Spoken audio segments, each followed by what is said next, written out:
केली आहे। दोन्ही ठाकरेंच्या युतीच्या हालचाली वाढलेल्या आहेत। आज मनसेची तर उद्या ठाकरेंच्या शिवसेनेची बैठक होते।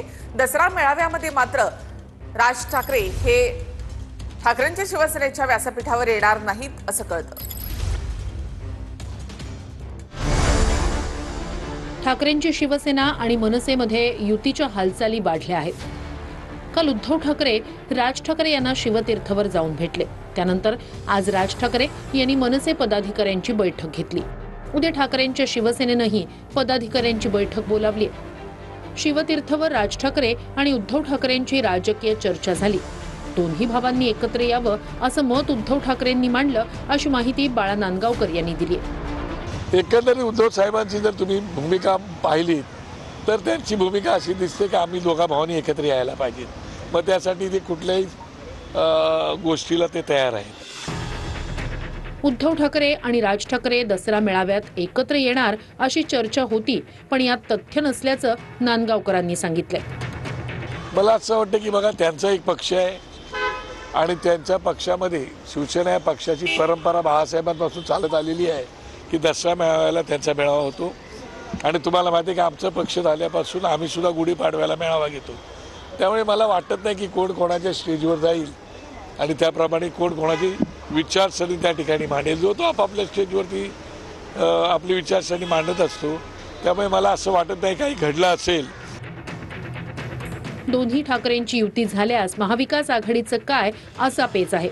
पण राज ठाकरे महाविकास आघाडीत येत असल्यास वरिष्ठ पातळीवर निर्णय होईल असं मत मवियाच्या नेत्यांनी व्यक्त केलंय। आम्ही स्थानिक नेत्यांशी चर्चा करतो। उदाहरणार्थ मुंबईच्या सर्व नेत्यांबरोबरची बैठक लावली आहे, त्यावर चर्चा करू।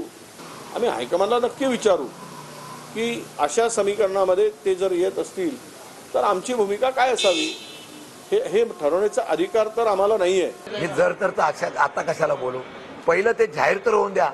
ते जाहीर झाल्यानंतर मग आम्ही आमची भूमिका स्पष्ट करू। आता आम्ही महाविकास आघाडी म्हणून एकत्र एवढं तुम्हाला सांगतो। पण काँग्रेस किंवा महाविकास आघाडी जर उद्धव ठाकरेंपासून दूर गेली किंवा महाविकास आघाडी फुटली तर नुकसान होईल ना? नाही, काही नुकसान होत नाही, काही नुकसान होत नाही। तुम्हाला मी या ठिकाणी सांगतो की शेवटी कसं आहे, पक्ष हा आमचा माननीय बाळासाहेबांनी स्थापन केलेला पक्ष आहे आणि बाळासाहेबांना मानणारे लोक महाराष्ट्रातील जनता आहे। त्यामुळे तो काही मुद्दा होणार नाही यांचा।